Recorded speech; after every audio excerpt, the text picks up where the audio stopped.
Judge questions DHS claims in protest force case. A federal appeals court has temporarily blocked a previous injunction that limited the Department of Homeland Security's use of chemical agents against protesters, prompting renewed scrutiny of the case. In a detailed 233-page opinion, U.S. District Judge Sarah Ellis sharply criticized DHS, highlighting multiple inconsistencies in officials' testimony. She cited video evidence contradicting Border Patrol Commander Gregory Bovino's original claim that he used tear gas after being hit by a rock, something he later admitted was untrue. Judge Ellis described his deposition as evasive and at times dishonest. Protesters responded by insisting the force used in Broadview was never justified. DHS, meanwhile, called the appeals court decision a win for law enforcement and downplayed the judge's criticisms, saying they do not change the realities officers face on the ground. Marjorie Taylor Greene announces surprise resignation. In a sudden development on Capitol Hill, Representative Marjorie Taylor Greene has announced she will resign from Congress effective January 5. The decision follows a sharp and very public fallout with former President Donald Trump, whom she once strongly supported.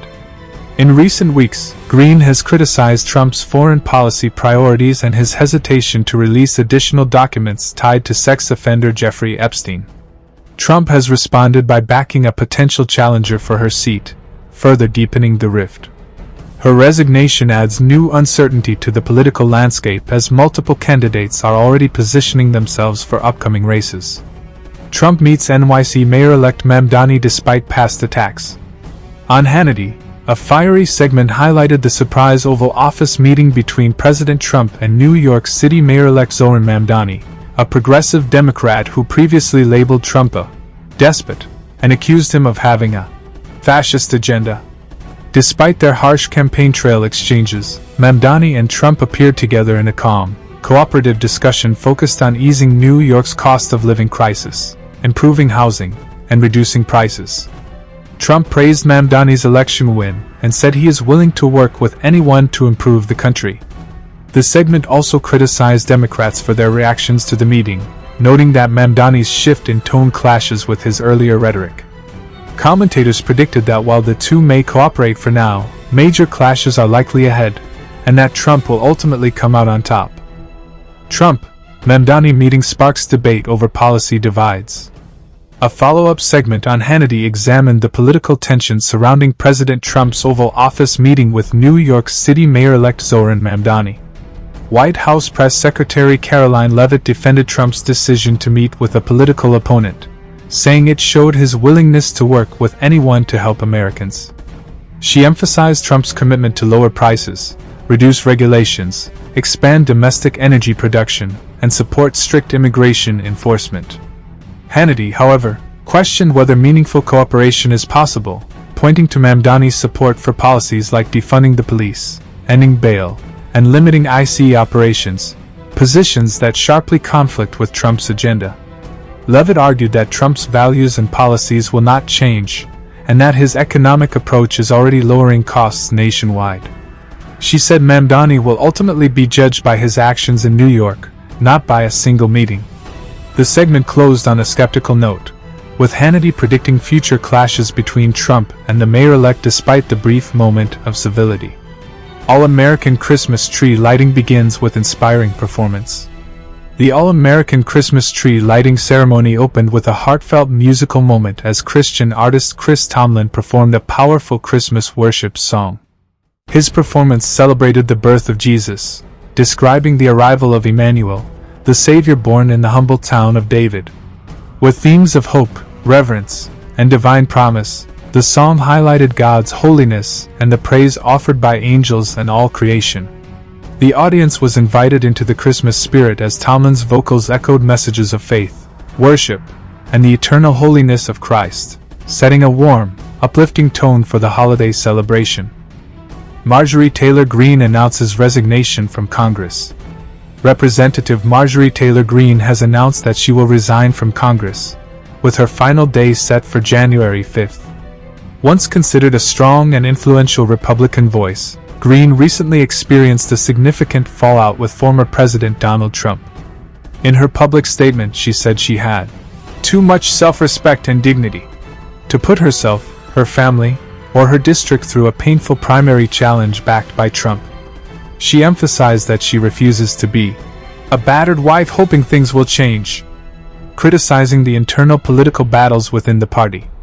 Greene's departure comes as Republicans brace for potential losses in the upcoming midterm elections, marking a major shift in the party's internal dynamics. New revelations raise questions about Trump assassination attempt investigation. A new report is shedding light on lingering concerns surrounding the assassination attempt on former President Donald Trump in Butler, Pennsylvania, an incident that remains clouded in mystery even a year and a half later. Analysts say that despite the Trump administration now overseeing the FBI, little information has been released about the shooter, 20-year-old Thomas Crooks. Crooks fired 8 shots during the rally, one of which grazed Trump's ear and killed firefighter Corey Compertor while injuring 2 other spectators. According to investigative sources, Trump himself requested full transparency from the Secret Service earlier this year, only to be told the FBI was handling all details. Since then, almost no updates have been made public. Recently, a private investigator uncovered Crooks' hidden digital footprint across 17 online platforms, including more than 700 YouTube comments that revealed a progression from pro-Trump, anti-Democrat rhetoric to a sudden, unexplained shift in early 2020 toward anti-Trump sentiment. These findings have revived questions about Crooks' motives, potential influences, and why key details remain withheld, fueling calls for a more open and thorough investigation. Trump pushes Ukraine toward controversial peace deal. Ukrainian President Volodymyr Zelensky is under intense pressure as former President Trump urges him to sign a 28-point peace plan with Russia that includes giving up territory and reducing Ukraine's military strength. The Trump team has reportedly set a Thanksgiving deadline, while Russian President Vladimir Putin says the proposal hasn't been discussed with Moscow in detail and claims Ukraine rejects it. Trump insists Ukraine will lose even more land and lives if it delays, calling the war a bloodbath, with 25,000 deaths last month alone. Zelensky responded cautiously, saying Ukraine will work, calmly, with the US and partners and will not allow anyone to claim Kyiv is blocking peace. A potential NATO-style security guarantee for Ukraine is reportedly included in the plan, which US officials hope could help finalize an agreement. Trump and Mayor-elect Mamdani find common ground. New York Mayor-elect Zohran Mamdani met with former President Trump in the Oval Office, surprising many by their cordial and constructive interaction despite their past campaign clashes. Mamdani, a self-described democratic socialist, acknowledged ideological differences but emphasized focusing on practical solutions for housing affordability and cost of living issues. While Mamdani opposes IC and has called Trump a fascist, he confirmed cooperation on addressing serious crimes and maintaining the NYPD at 35,000 officers. Trump appeared supportive, downplaying political tension and expressing his love for New York City, leaving room for potential collaboration on shared goals for the city. Rising violence against Christians in Nigeria.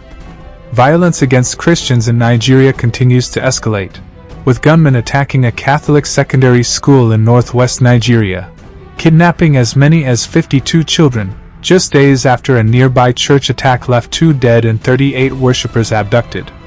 President Trump condemned the ongoing attacks, calling it a genocide and criticizing the Nigerian government for inaction, threatening sanctions and possible U.S. intervention.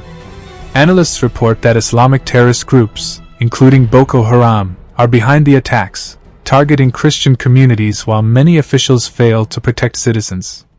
Efforts to rescue victims continue, but the humanitarian situation remains dire, especially for young girls and women. Tragic crimes in Chicago and Cruz death investigation. Authorities are investigating the death of Anna Kepner, who died on a Carnival cruise, with her ex-boyfriend revealing concerning behavior from her stepbrother, a 16-year-old potential suspect. Details suggest possible foul play, though no charges have been filed, and investigators continue to probe. Separately, in Chicago, a man with 49 prior arrests doused a woman with gasoline and set her on fire while she was on a train. He is now charged with terrorism, highlighting failures in the system where repeated offenders remain at large. The victim is fighting for her life, and experts stress the importance of early intervention to prevent such violent acts. Thanksgiving prices show relief amid economic struggles. As Americans head into the holiday season, Vice President J.D. Vance and Fox News analysts report signs of relief in consumer costs. Gas prices have fallen to an average of around $3 per gallon, with 27 states under $3, and diesel prices affecting food transportation show modest improvement.